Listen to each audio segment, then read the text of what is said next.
Amici bellini, vi ho lasciato un pochino respirare ieri, non c'erano video da fare, o meglio, si poteva parlare della campagna abbonamenti, ma per un motivo molto semplice non l'ho fatto, a parte il che fare. Però ci avviciniamo a visite mediche, notizie di mercato che si rincorrono, quindi cominciamo.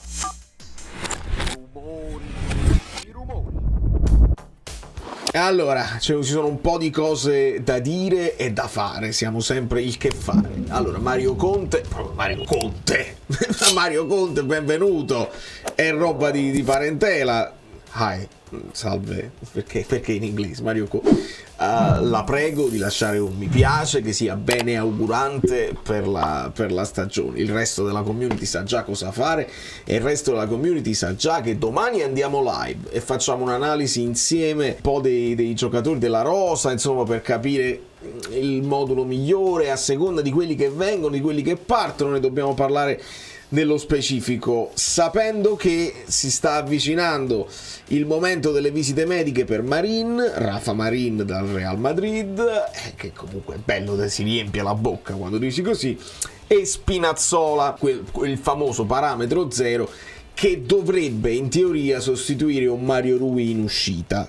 Cominciamo a stabilire anche quelli che entrano al posto di chi entrano, perché Napoli non è che può tenere una rosa di 40 giocatori, siamo in tanti, dobbiamo fare mercato in entrata, ma dobbiamo anche sfoltire, senza dubbio. Prima di parlare dei calciatori voglio fare un attimo un'analisi. La questione degli abbonamenti, che ha fatto un pochino esplodere le polemiche sui social, non la affronto, semplicemente non posso venire a fare una polemica per quanto riguarda i prezzi, perché non ho il polso di cosa significa dover pagare 480. Io parto sempre dalle curve superiori, che sono è il settore che insomma popolare, però dove si vede la partita, che la curva inferiore è veramente per andare a fare baldoria, mentre in curva ti guardi la partita, sei un tifoso appassionato e si parla di 480, no? Ora possiamo fare il paragone con l'anno successivo, io parlo di 480 per i nuovi abbonati. Quelli che erano abbonati l'anno scorso, ovviamente c'è uno sconto, dovrebbe essere stato un aumento rispetto tipo di 50 euro, una cosa del genere, rispetto all'anno scorso. Però non riesco a fare la polemica perché non ho il polso di quanto costa la vita a Napoli, non mi rendo conto se questi sono dei prezzi esorbitanti. Qualcuno mi ha scritto e dice: io non me lo posso permettere, me ne devo andare in curva inferiore, ed è triste, assolutamente triste. Qualcuno invece dice: ma 21-25 a partita è un prezzo normale. Io qui vi dico, se devo andare allo stadio 400 li spendo per una partita. Capiamoci, quindi ovviamente non è una battaglia che posso fare io, sarebbe disonesto fare una battaglia su questa cosa da parte mia. Poi il tifoso sotto nei commenti mi venga a dire cosa ne pensa, perché devo più ascoltare voi sotto questo punto di vista. Io ho un'altra battaglia che sto cercando di fare all'estero, devo capire dove trasmetteranno la Serie A. Paramount Plus non dà notizie, ESPN o forse addirittura Apple TV, pare che la serie della Paramount ha fatto un'offerta, la Serie A sta aspettando un'asta, insomma sta aspettando che qualcuno rilanci con un prezzo più alto. È grave che il 7 di luglio ancora non sappiamo dove ci dobbiamo guardare queste partite, manca un mesetto alla Coppa Italia, noi dobbiamo sapere, devo sapere, noi all'estero dobbiamo sapere, non dobbiamo essere lasciati all'oscuro. Ma questo non riguarda il Napoli assolutamente, ma riguarda la Serie A, riguarda Paramount Plus. Andate al Conquibus, perché io non me lo tengo Paramount Plus se non c'è il Napoli, se non c'è il calcio da guardare. Saluto e mi faccio un altro abbonamento da qualche altra. Quindi questa è la battaglia mia che devo fare dall'estero. Voi dall'interno, da Napoli, mi parlate di questi prezzi. Onestamente veramente poco posso dirvi, e anche in risposta a quelli che su Twix mi attaccano in continuazione, sempre le polemiche. La polemica fa parte del mio racconto del calcio, e poi su Twix onestamente si deve essere più estremi, si deve essere anche più ironici, e nel video di YouTube dove io posso parlare senza essere rinchiuso in 40 caratteri e posso spiegarvi bene come la penso. Se io vi dico, lo faccio vedere, avevo fatto la cosa, adesso parliamo dei giocatori, ma vi dicevo,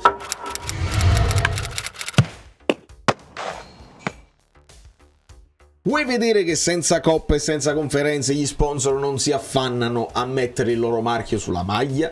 Perché la riflessione, dopo aver visto la maglia bellissima, non ci sta Coca-Cola, non ci sta eBay, non ci sta il dietro Upbeat dove la sponsorizzazione è finita, ci saranno, perché probabilmente, e molti me lo hanno fatto notare, vedi, 27 messaggi, non li prendo perché non siete in donker.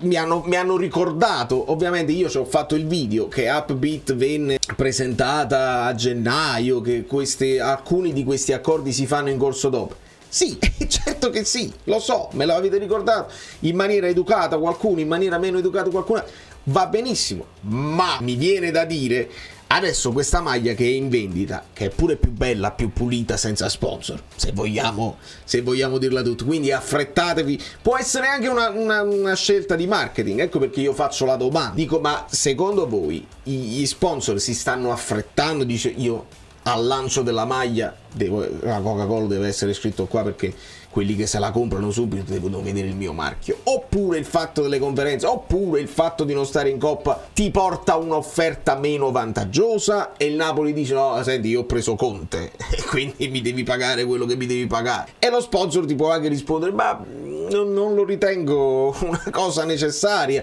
questa è l'offerta, ti va? No, allora ne parliamo più in là. Sono tutte ipotesi, sono tutte cose che io lancio per sviluppare una conversazione che su YouTube di solito è un pochino più calma, è un po' più tranquilla, su Twitch è sempre un pochino più violenta, ma io devo stimolare la conversazione, perché se ci diciamo bravi sempre, non succede niente.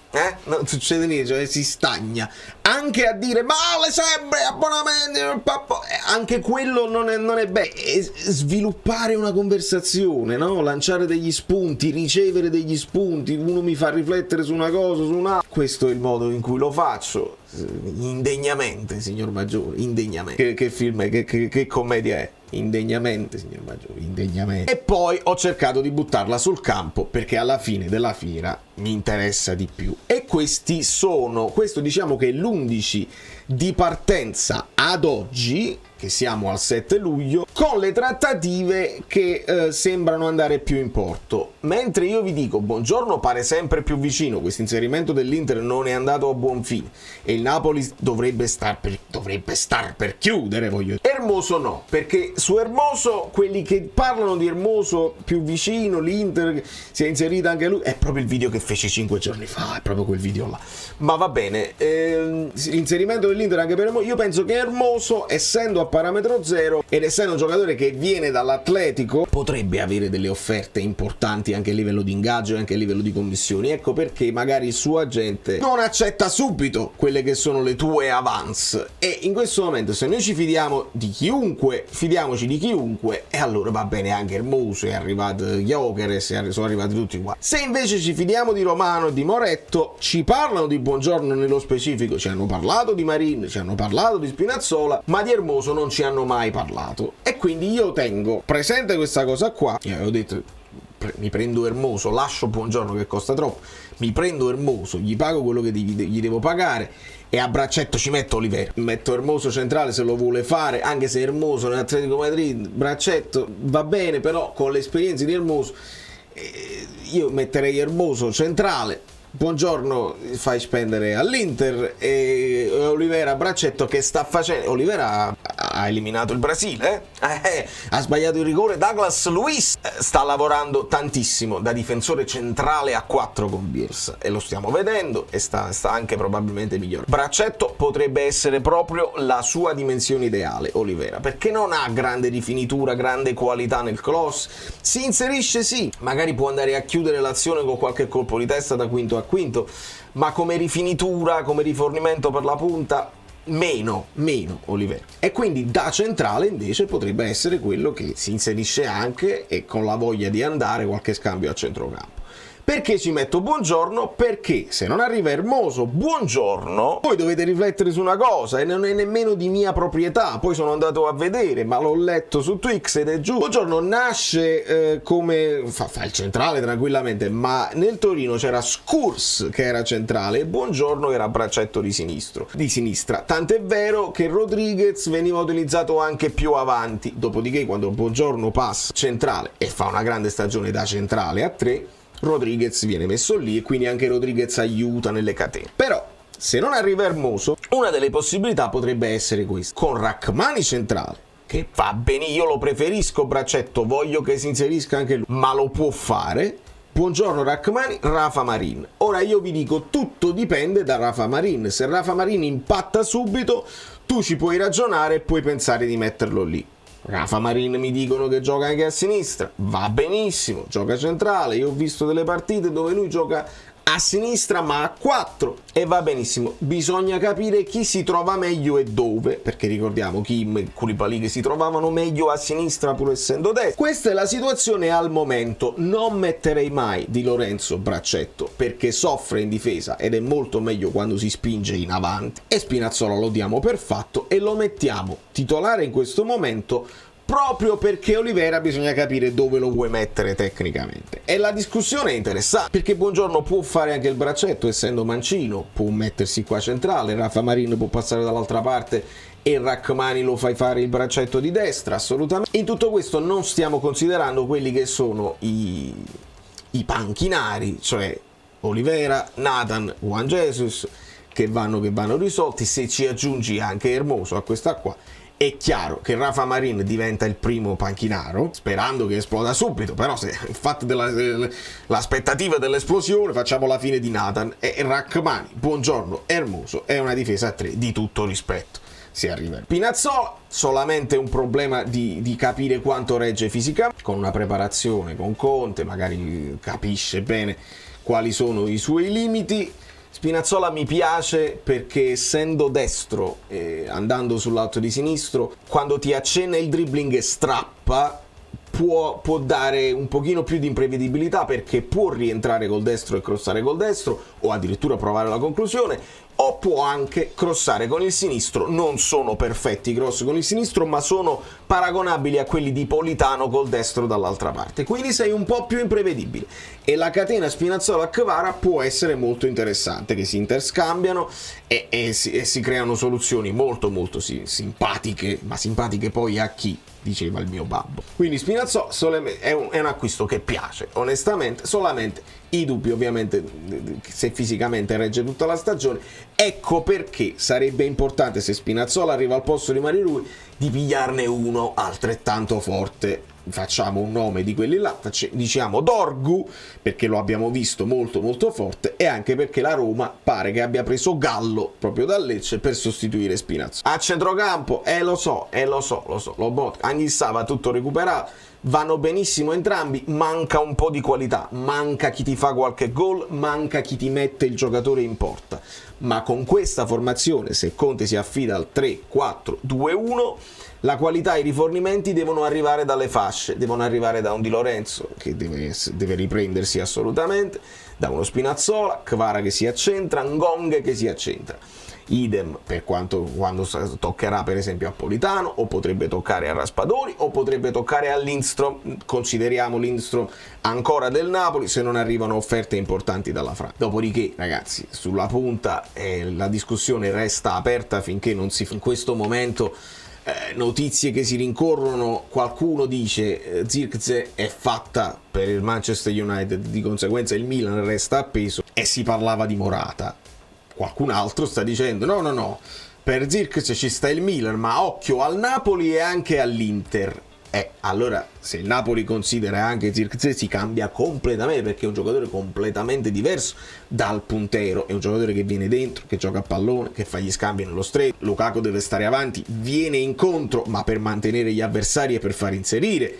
È un modo proprio di impostare la squadra che è completamente diverso. È molto diverso potrebbe essere Jimenez, molto diverso potrebbe essere Dovbyk, i vari Gyökeres e i vari così. Se arriva un giocatore alla Cavani e Osimhen, nel senso che si conoscono ma non siamo ancora sicuri, ma che c'ha una fame che ti esplode, che va a rincorrere tutti i palloni e fa l'impossibile. Io sono anche più contento di un Lukaku che va sistemato fisicamente e che poi comunque non te lo rivendi e che costa quello che costa e che prende quello che prende di stipendi. Se Conte si fida, noi ci dobbiamo fidare, ma è un'operazione non tanto alla Napoli, quindi un'operazione che potrebbe sorprendere. Questa è la situazione per dei giocatori che svilupperemo molto di più domani in live, e vi abbraccio, vi bacio, ma vi lascio una chicca, che è questa qui, a tutela della maglia, sempre citare le fonti, maledetti, a tutela della maglia del Napoli, maglie di allenamento blu navy, rossa, silver,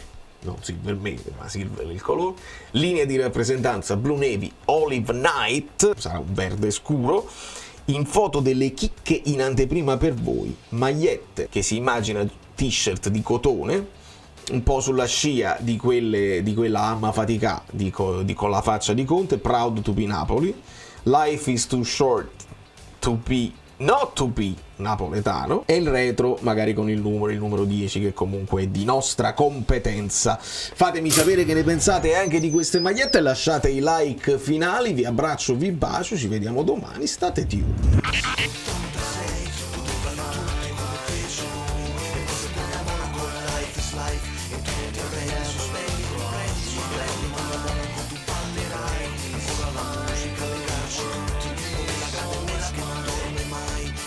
Lasciare di una vita che